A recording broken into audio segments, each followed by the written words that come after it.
सबको praise the Lord. आइए हम एक गीत को गाएंगे मिल करके। नीले आसमां के पार जाएंगे, मेरा यीशु रहता वहाँ। नीले आसमां के पार जाएंगे, मेरा यीशु रहता वहाँ। हम मिलेंगे बादलों पर, हम मिलेंगे बादलों पर, देखेगा सारा जहां। नीले आसमां के पार जाएंगे, मेरा यीशु रहता वहाँ। नीले आसमां के पार जाएंगे, मेरा यीशु रहता वहाँ। उसका कोई भी वादा न होगा अधूरा, हर एक वादा उसका होता है पूरा। उसका कोई भी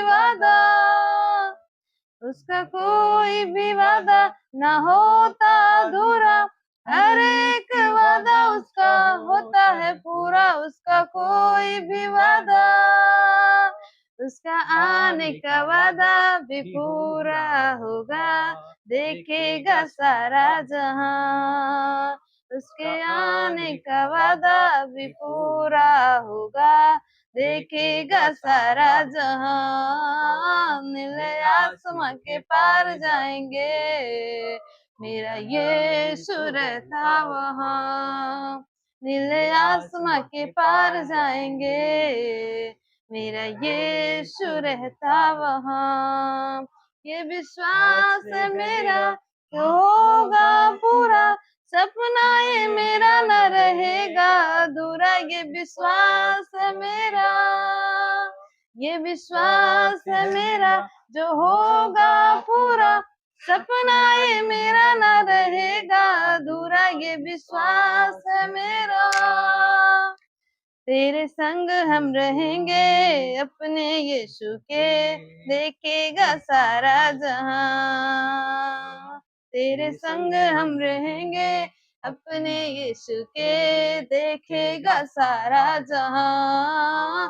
नीले आसमां के पार जाएंगे, मेरा यीशु रहता वहाँ। मेरा यीशु रहता वहाँ। एक बार फिर से आप सभी का इस चैनल पर स्वागत है। आप सबको मैं जय मसीह की कहता हूँ। मुझे विश्वास है कि आप सब अच्छे होंगे, भले होंगे, चंगे होंगे, परमेश्वर के कामों को अपने जीवन में देख रहे होंगे। जैसा कि अभी गीत गाया गया, नीले आसमां के पार जाएंगे।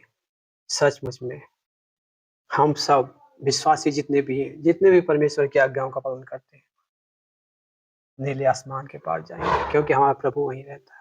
हम अपने प्रभु के घर जाएंगे, क्योंकि गुप्त आगमन में सबको जाना है।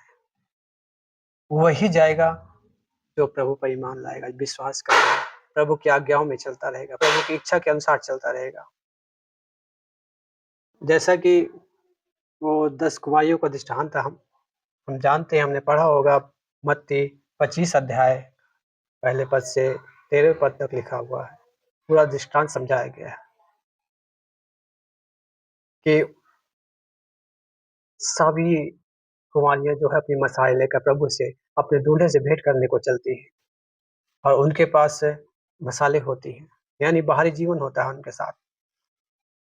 चाल चलन, व्यवहार, चर्च में आना जाना, व्यवहार रखना अच्छा अच्छा, तालियां बजाना, गीत गाना, ये सब ऊपरी व्यवहार है, चाल चलन है, सबके पास है, क्योंकि मसाले सबके पास है। लेकिन बाइबल कहती है उनमें से 5 मूर्ख हैं और 5 समझदार हैं। बाइबल बताती है कि 5 मूर्ख और 5 समझदार हैं। और ये 5 मूर्ख और 5 समझदार, 5 मूर्खों ने तो अपने साथ तेल नहीं लिया, और समझदारों ने अपने साथ तेल लिया। और देखते देखते, चलते चलते इन्हें ऐसा लगा, जैसा कि लिखा गया वचन में, तो सब की सब कुमारियां जो हैं ऊँघने लगी। सब की सब कुमारियां, यानी मूर्ख और समझदार दोनों ही ऊँघने लगी और सो गई, अर्थात पाप में गिर गई। सांसारिकता में फिर से गिर गई, दोनों की दोनों। चाहे समझदार हों या मूर्ख हों, दोनों ऊँघने लगी और सो गई अर्थात पाप में गिर गई। क्यों? क्योंकि उन्हें लगा प्रभु के आने में अभी देर है। क्योंकि भजन कहता है दूल्हे के आने में देर हुई तो सब की सब ऊँघने लगी और सो गई। ऊँघने का मतलब धीरे-धीरे, धीरे-धीरे पाप में गिरने लगी और सो गई का मतलब पूरी तरह से पाप में ढल गई। अर्थात मिस्र रूपी सांसारिकता में फिर चली गई मिस्र में। उस कीचड़ में फिर से गिर गई, जिस कीचड़ से प्रभु यीशु मसीह ने निकाला था, जिस कीचड़ से बचाया था, उसी कीचड़ में जाके फिर से फँस गई। ऐसा है उन लोगों का जीवन। चाहे मूर्ख हो या समझदार हो, दोनों की दोनों ही कीचड़ में गिर गई। लेकिन समझदारों के पास तेल था, यानी पवित्र आत्मा रूपी जीवन था, पवित्र आत्मा था उनके साथ। जब वो कीचड़ में गिरी, तो पवित्र आत्मा ने उनको झकझोरा, उनको कहा कि ये गलत है, ये पाप है, ऐसा मत करो, नहीं तो तुम परमेश्वर से दूर हो जाओगे, गलत है, पाप है, ऐसा मत करो। परमेश्वर ने पवित्र आत्मा ने उन्हें झकझोरा, उन्हें जताया, उन्हें समझाया, आवाज़ दी दिल से, विवेक के द्वारा। तब उन्हें समझ में आया कि हाँ, मैं गलत कर रही हूँ, मैं पाप कर रही हूँ, मैं गलती कर रही हूँ। और वो उस कीचड़ में से फिर से निकलती हैं। वो जो कीचड़ है ना, व्यभिचार का कीचड़ है, दुष्टता का कीचड़ है, छल कपट का कीचड़ है, लड़ाई झगड़े, गंदगी का कीचड़ है वो। तब उन समझदारों को समझ में आया कि मैंने गलती की है, मैंने गुनाह किया है। अब वो फिर उसमें से कीचड़ से निकल के भागती है। कीचड़ से निकलती है और फिर अपने घुटने टेक कर परमेश्वर से तौबा करती है, अपने गुनाहों को, पापों की क्षमा माँगती है। और प्रभु यीशु मसीह उन्हें क्षमा करता है, माफ़ करता है, क्योंकि परमेश्वर हमारा माफ़ करने वाला परमेश्वर है। परमेश्वर हमारे चाहे कितने भी गुनाह हों, चाहे कितने भी पाप हों, चाहे कितने भी हमने गलतियाँ की हों, मर्डर किए हों, खून किए हों, हमारा प्रभु हमें माफ़ करता है। आज हम जो विश्वासी हैं, क्या हम समझदारों की तरह हैं या उन मूर्खों की तरह हैं जो कीचड़ में ही हैं, कीचड़ में ही बिता रही हैं जीवन को अपना, उसमें से निकलना भी नहीं चाहती, उसमें आनंद ही आनंद कर रही हैं। हमें जो मूर्ख हैं वो कीचड़ में गिरी हुई हैं, उठने का नाम ही नहीं ले रही, क्योंकि पवित्र आत्मा उनके पास है ही नहीं है। पवित्र आत्मा उन्हें कायल नहीं कर रहा, उन्हें बता नहीं रहा, उन्हें समझा नहीं रहा है, और वो आनंद से उस कीचड़ में लपटी हुई हैं, मौज-मस्ती कर रही हैं। क्या हम मूर्खों की तरह हैं कि आज भी हम पाप में गिरे हुए हैं और उसी में आनंद ले रहे हैं, मौज-मस्ती कर रहे हैं? ऐसा नहीं होना चाहिए। आप मूर्खों की तरह मत बनें, आप समझदारों की तरह बनें। अगर जो आप पाप में गिर गए हैं, पाप में सन गए हैं, तो उसमें से निकल के भागो आप। निकलो, दूर हटो, तभी परमेश्वर आपको क्षमा करेगा। अपने गुनाहों को तौबा करो और मान लो प्रभु से कि हे पिता, मुझे माफ़ कर, मुझे क्षमा कर, मैं आज के बाद पाप छोड़ देता हूँ, मैं नहीं करूँगी पाप। अब तेरे वचनों के अनुसार चलूँगी, तेरे वायदे के अनुसार चलूँगी पिता। वो आपको माफ़ करने के लिए सक्षम है। उसका लहू है, हमें पापों से क्षमा देता है जो। वो आपको क्षमा करेगा, आपको माफ़ करेगा, उन समझदार कुमारियों की तरह। पाप में तो गिरी, लेकिन पवित्र आत्मा होने के नाते उनको समझ में आया, और जब प्रभु यीशु आया, जब दूल्हा आया, तो वो पाँचों की 5 कुमारियाँ प्रभु के साथ चली गई। ठीक उसी प्रकार से हम प्रभु की वाट जोह रहे हैं, हम सब विश्वासी कुमारियों के समान हैं, 5 कुमारियों के समान। हम मूर्ख कुमारियों के समान नहीं हैं, क्योंकि हमें बुद्धि, हमें ज्ञान है, प्रभु ने दिया है, परमेश्वर ने। हम परमेश्वर के वचन के अनुसार चल रहे हैं। क्या आप चल रहे हैं? आप चल रहे हैं तो निश्चित आप समझदारों के साथ होंगे, नहीं तो आप फिर मूर्खों की तरह होंगे। अगर जो आप बचना चाहते हैं, आप उद्धार पाना चाहते हैं, प्रभु के साथ चलना चाहते हैं, दूल्हे के साथ चलना चाहते हैं, तो आपको मन फिराना होगा, पाप से फिर मुड़ के आना होगा, पाप से फिर छोड़ को आना होगा आत्मिक जीवन में। क्योंकि समझदारों का आत्मिक जीवन सही था, फिर भी देखो वो पाप में गिर गई, क्योंकि प्रभु के आने में देर हुई। एक वचन हम देखते हैं, वहाँ पर दूल्हे के आने में देर हुई, तो सब के सब पाप में गिर गई। और यहाँ हम देखते हैं विश्वासियों के जीवन में प्रभु यीशु मसीह जो है, के आने में देर हो रही है। आज से 25 साल पहले, नहीं 2000 साल, 25 साल पहले प्रभु यीशु मसीह को आ जाना चाहिए था। क्योंकि बिल्कुल अंत का समय है, एक्स्ट्रा समय चल रहा है। प्रभु का आने से जो देर हो रही है, एक्स्ट्रा समय चल रहा है। सब प्रभु के आने का समय पूरा हो गया है। वो एक्स्ट्रा समय इसलिए लगा रहा है, आपने वचन पढ़ा इसलिए लगा रहा है कि एक वचन पढ़ते हैं, दूसरा पतरस 3 अध्याय का 9वां वचन। दूसरा पतरस 3 अध्याय का 9वां वचन। प्रभु अपनी प्रतिज्ञा के विषय में देर नहीं करता, जैसी देर कुछ लोग समझते हैं, पर तुम्हारे विषय में धीरज धरता है और नहीं चाहता कि कोई नाश हो, नष्ट हो, वरन यह कि सबको मन फिराव का अवसर मिले। यहाँ पे पतरस कहते हैं कि प्रभु जो है आने में देर कर रहा है, तो इसलिए देर कर रहा है कि सबको मन फिराव का अवसर मिले, सब बचाए जाएं, एक भी नाश ना हो, एक भी विश्वासी नाश ना हो, एक भी कलीसिया नाश ना हो, सब के सब उद्धार पाए, सब के सब बचाए जाएं। जैसा कि लोग समझते हैं कि प्रभु आया नहीं, कब आएगा, यही सब देर लोग समझ रहे हैं कि देर हो रही है, और लोगों का मन इधर उधर की बातों में हो जाता है, संसारिक में हो जाता है। अब हो गया है, लोग प्रभु को नहीं समझ पा रहे हैं, कह रहे हैं नहीं आया नहीं आया, ऐसा शुरू से हो रहा है, कहाँ आएगा प्रभु, ऐसा कुछ नहीं है।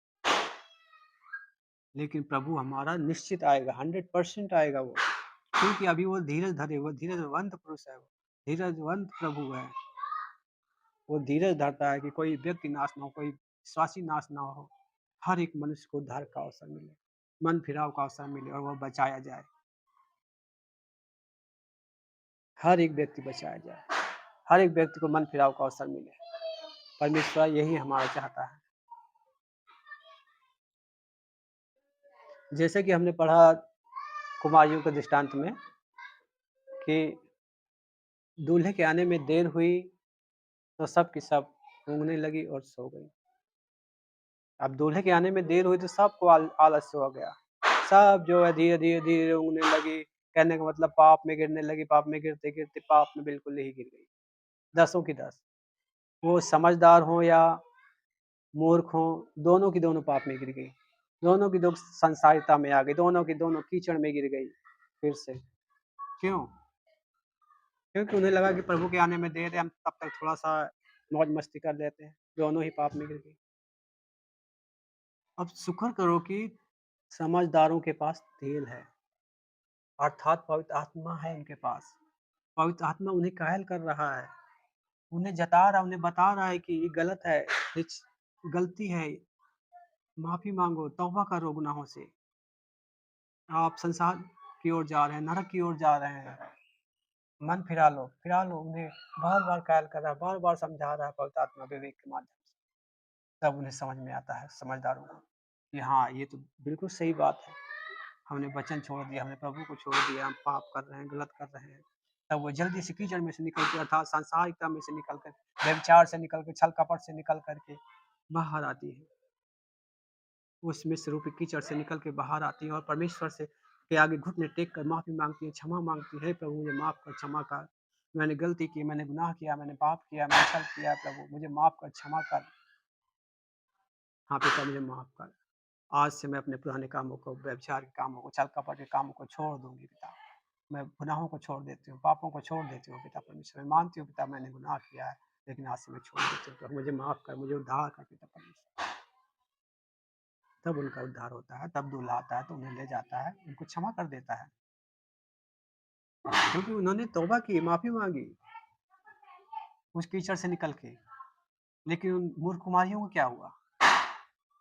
उनके पास तेल है ही नहीं है, कौन बताएगा उन्हें, कौन समझाएगा? वो कीचड़ में ही सनी हुई है, कीचड़ में वो मजे ले रही है, आनंद ले रही है, उस सुअर की तरह, जिससे सुअर कीचड़ में लौटने के लिए फिर से चली जाती है। अब कीचड़ में ही आनंद करती रहती है, कीचड़ में ही मौज मस्ती करती रहती है, और वह मूर्ख कुमारियां उसी कीचड़ में लगी रही, क्योंकि उन्हें समझाने वाला भी कोई नहीं, क्योंकि पवित्र आत्मा है ही नहीं है, इसलिए वो नाश होने के कगार पे हो गई, अर्थात प्रभु ने उन्हें छोड़ दिया, प्रभु के साथ नहीं जा पाए।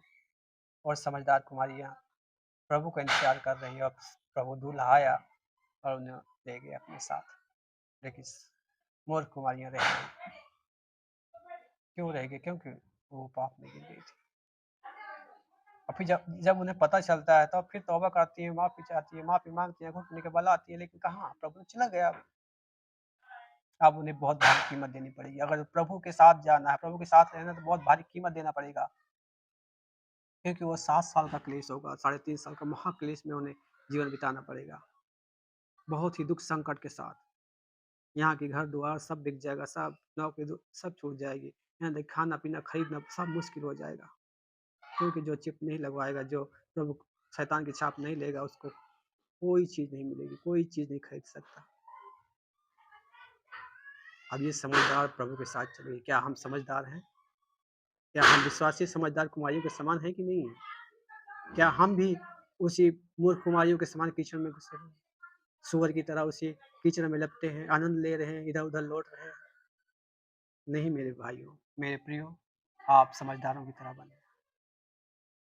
भले ही आप देख रहे हैं कि प्रभु के आने में देर हो रही है, आप गलत हो गए हैं, आप पाप में गिर गए हैं, आप व्यभिचार में गिर गए हैं, आप उस मिस्र में फिर से दोबारा चले गए, कीचड़ रूपी मिस्र में, तो आप निकलें। पवित्र आत्मा आपके साथ है, पवित्र आत्मा आपको कायल कर रहा है, आपको समझा रहा है, बता रहा है गलत है, पाप है, छल है, कपट है, निकलो इसमें से, नहीं तो परमेश्वर से दूर हो जाओगे। निकलो, जल्द शीघ्र निकलो, आप बचो। अगर जो आप अभी भी कीचड़ में गिरे हुए हैं, तो आप निकल के बाहर उस कीचड़ से निकलिए, उस कीचड़ से दूर हटिए और प्रभु के संपर्क में आइए, माफ़ी मांगिए, गुनाहों का तौबा कीजिए, अपने पापों की क्षमा मांगिए प्रभु से। वो आपको निश्चित क्षमा करेगा, निश्चित। क्योंकि प्रभु का आगमन नज़दीक है, प्रभु का आगमन बिल्कुल ही नज़दीक है, समय है बिल्कुल। इसलिए आप संभल जाइए, आप सब लोग। प्रभु सबसे मोहब्बत करते हैं, सबसे प्रेम करते हैं। क्योंकि 10वां वचन कहता है, परंतु प्रभु का दिन चोर के समान आ जाएगा।